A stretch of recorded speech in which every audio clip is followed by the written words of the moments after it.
Middle ഈസ്റ്റിൽ നിലനിൽക്കുന്ന അതീവ സങ്കീർണവും സമാധാന കരാറുകൾക്ക് ഭീഷണി ഉയർത്തുന്നതുമായ സൈനിക പ്രതിസന്ധികൾക്കിടയിൽ നയതന്ത്ര രംഗത്ത് വൻ പ്രകമ്പനം സൃഷ്ടിച്ചുകൊണ്ട് യൂറോപ്യൻ യൂണിയന്റെ നിർണായകമായ ഒരു ഇടപെടൽ പുറത്തു വന്നിരിക്കുകയാണ്.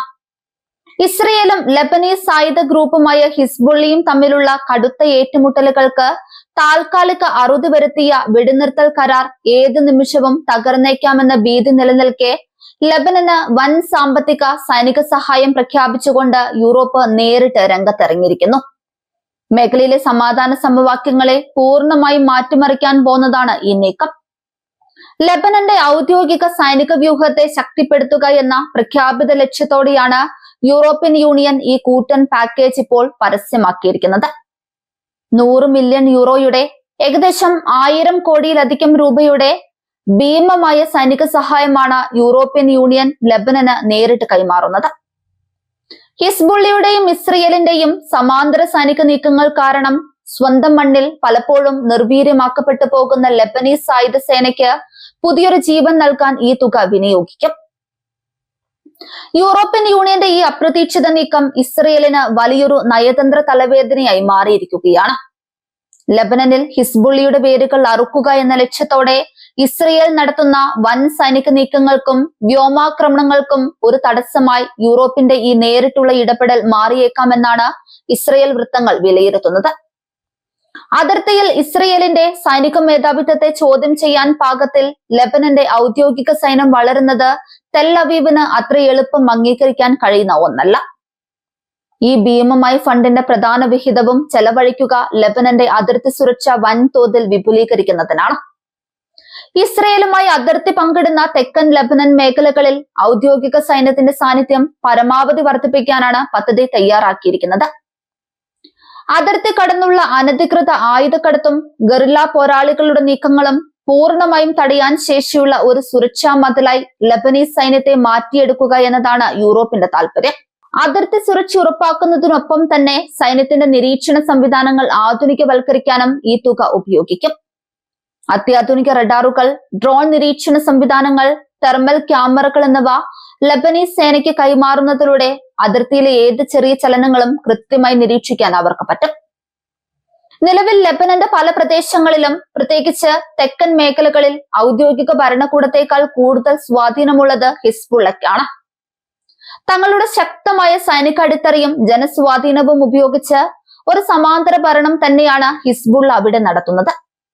ഈ സാഹചര്യത്തിൽ ഹിസ്ബുള്ളയ്ക്ക് കടുത്ത സ്വാധീനമുള്ള മേഖലകളിൽ ലബനൻ സർക്കാരിന്റെയും ഔദ്യോഗിക സൈന്യത്തിന്റെയും നേരിട്ടുള്ള ഭരണം വീണ്ടെടുക്കുക എന്ന തന്ത്രപരമായ ലക്ഷ്യവും യൂറോപ്യൻ യൂണിയന്റെ ഈ പാക്കേജിന് പിന്നിലുണ്ട്.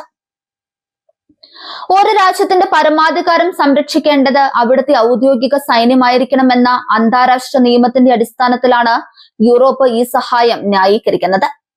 ഒരു സായുധ ഗ്രൂപ്പിന് രാജ്യത്തിന്റെ നിയന്ത്രണം വിട്ടുകൊടുക്കുന്നത് മിഡിൽ ഈസ്റ്റിനെ മൊത്തത്തിൽ അപകടത്തിലാക്കുമെന്ന് യൂറോപ്യൻ യൂണിയൻ കരുതുന്നുണ്ട്. ലബനൻ സൈന്യം ശക്തമായാൽ മാത്രമേ ഹിസ്ബുള്ളിയെ പോലുള്ള സമാന്തര ശക്തികളെ ജനങ്ങൾക്ക് മുൻപിൽ പ്രതിരോധിക്കാൻ സർക്കാരിന് സാധിക്കൂ എന്നാണ് പാശ്ചാത്യ രാജ്യങ്ങളുടെ വിലയിരുത്തൽ. നിലവിൽ നിലനിൽക്കുന്ന വെടിനിർത്തൽ കരാർ തികച്ചും ദുർബലമാണ് എന്ന തിരിച്ചറിവാണ് ഇത്തരമൊരു അടിയന്തര സൈനിക പാക്കേജിലേക്ക് യൂറോപ്പിനെ നയിച്ചത്. വെറുമൊരു ഔദ്യോഗിക പ്രഖ്യാപനത്തിനപ്പുറം യുദ്ധഭൂമിയിൽ ശാന്തി കൊണ്ടുവരാൻ വെടിനിർത്തലിന് സാധിച്ചിട്ടില്ല. ഇരു വിഭാഗവും ഇപ്പോഴും അതിർത്തിയിൽ ആയുധങ്ങളുമായി നിലയുറപ്പിച്ചിരിക്കുന്ന സാഹചര്യത്തിൽ ഏത് ചെറിയ പ്രകോപനവും വീണ്ടും ഒരു വലിയ ചോരപ്പുഴയ്ക്ക് കാരണമായേക്കാമെന്ന ഭീതി ശക്തമാണ്. യൂറോപ്യൻ യൂണിയൻ പ്രഖ്യാപിച്ച ഈ 100 മില്യൺ യൂറോ കേവലം ആയുധങ്ങൾ വാങ്ങാൻ മാത്രമല്ല ഉപയോഗിക്കുക.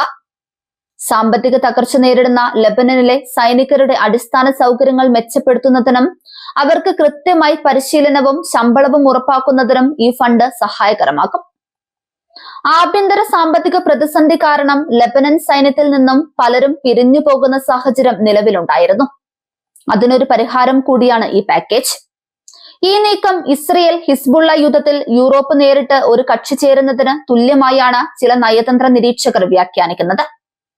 പരമ്പരാഗതമായി ഇസ്രയേലിന്റെ സൈനിക നയങ്ങളെ പിന്തുണയ്ക്കുന്ന പാശ്ചാത്യ ശക്തികൾ ഒരു അറബ് രാജ്യത്തിന്റെ സൈന്യത്തെ സഹായിക്കാൻ ഇത്രയും വലിയൊരു തുക നീക്കിവെച്ചത് മിഡിൽ ഈസ്റ്റിലെ പുതിയൊരു കളംമാറ്റത്തെയാണ് സൂചിപ്പിക്കുന്നത്.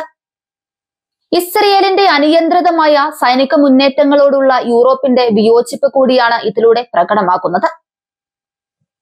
മേഖലയിലെ മറ്റൊരു പ്രധാന ശക്തിയായ ഇറാന്റെ പ്രതികരണം ഇതിൽ നിർണായകമായിരിക്കും.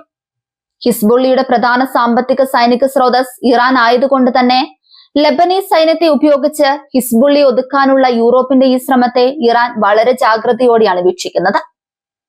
തങ്ങളുടെ സ്വാധീന മേഖലകളിൽ പാശ്ചാത്യ ശക്തികൾ പിടിമുറുക്കുന്നത് തടയാൻ ഇറാൻ വരും ദിവസങ്ങളിൽ പുതിയ നീക്കങ്ങൾ നടത്തിയേക്കാം. അന്താരാഷ്ട്ര സമൂഹത്തിൽ ഈ സൈനിക പാക്കേജ് വലിയൊരു സംവാദത്തിന് തുടക്കമിട്ടിട്ടുണ്ട്. യുദ്ധത്തിൽ തകർന്ന ഒരു രാജ്യത്തിന്റെ ഔദ്യോഗിക സംവിധാനങ്ങളെ ശക്തിപ്പെടുത്തുന്നത് നല്ലൊരു കാര്യമായി ഒരു വിഭാഗം കാണുമ്പോൾ ഇത് മേഖലയിലെ ആയുധ മത്സരം ഇനിയും വർദ്ധിപ്പിക്കാനേ ഉപകരിക്കൂ എന്ന് മറ്റൊരു വിഭാഗം വാദിക്കുന്നു. യൂറോപ്യൻ യൂണിയന്റെ ഈ പെട്ടെന്നുള്ള നീക്കം വരാനിരിക്കുന്ന നയതന്ത്ര ചർച്ചകളിൽ അവർക്ക് വലിയൊരു മേൽക്കൈ നൽകും. ലെബനൻ സർക്കാരിന് മേൽ യൂറോപ്പിനുള്ള സ്വാധീനം വർദ്ധിക്കുന്നത് മിഡിൽ ഈസ്റ്റിലെ സമാധാന ചർച്ചകളിൽ യുഎസിനൊപ്പം ഒരു പ്രധാന മധ്യസ്ഥനായി മാറാൻ യൂറോപ്പിന് വഴി തുറക്കും. വരും ദിവസങ്ങളിൽ ഇസ്രയേലിന്റെ ഭാഗത്തു നിന്നും ഈ പ്രഖ്യാപനത്തിനെതിരെ കടുത്ത നയതന്ത്ര പ്രതിഷേധങ്ങൾ ഉണ്ടാകാൻ സാധ്യതയുണ്ട്. ലെബനന് സൈനിക സഹായം നൽകുന്നത് തങ്ങളുടെ രാജ്യത്തിന്റെ സുരക്ഷയ്ക്ക് ഭീഷണിയാണെന്ന് കാണിച്ച് ഇസ്രയേൽ പ്രധാനമന്ത്രി യൂറോപ്യൻ നേതാക്കളെ നേരിട്ട് അതൃപ്തി അറിയിച്ചേക്കാം. ലെബനൻ സൈന്യത്തെ രക്ഷിക്കാൻ യൂറോപ്യൻ യൂണിയൻ പ്രഖ്യാപിച്ച ഈ കൂറ്റൻ പാക്കേജ് മിഡിൽ ഈസ്റ്റിലെ യുദ്ധഭൂമിയിൽ പുതിയൊരു സമവാക്യത്തിന് തിരികൊളുത്തിയിരിക്കുകയാണ്. ഹിസ്ബുള്ളിയുടെ കോട്ടകളിൽ വിള്ളൽ വീഴ്ത്താനും ഇസ്രയേലിന്റെ നീക്കങ്ങൾക്ക് അതിർവരമ്പുകൾ നിശ്ചയിക്കാനും ഈ സൈനിക സഹായത്തിന് സാധിക്കുമോ എന്ന് ലോകം ഉറ്റുനോക്കുന്നു. വരും വാരങ്ങളിൽ അതിർത്തിയിൽ ലെബനൻ സൈന്യം നടത്തുന്ന പുതിയ വിന്യാസങ്ങളായിരിക്കും ഈ നയതന്ത്ര നീക്കത്തിന്റെ യഥാർത്ഥ വിജയം നിശ്ചയിക്കുക.